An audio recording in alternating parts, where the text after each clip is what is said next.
जय जगन्नाथ सांग मैंने विदेश आसार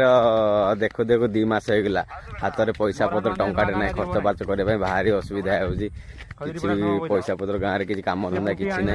पैसा भी रोजगार धंदा कि ना पैसा पत्र बहुत अभाव खर्च बार्च करा भी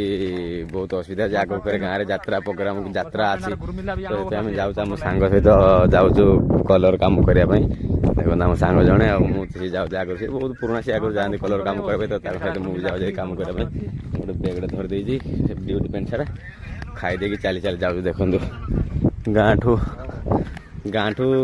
2 किलोमीटर चली चली जाओ पड़ो कम समय भी होगा 8टा समय होगा जाकि 9टा बेलू कम आरंभ करा पड़ो 2 किलोमीटर चली चली जाओ पड़ो खाई देकी प्रबल जर पेट भी भारी लगी जाऊँगी सांग मैंने जीवनटा तो सब बेले जाजाबर जीवन जापन पलैले दादन कटिक पलैले कि गाँव को जो आसला गाँव जीवन जापन करने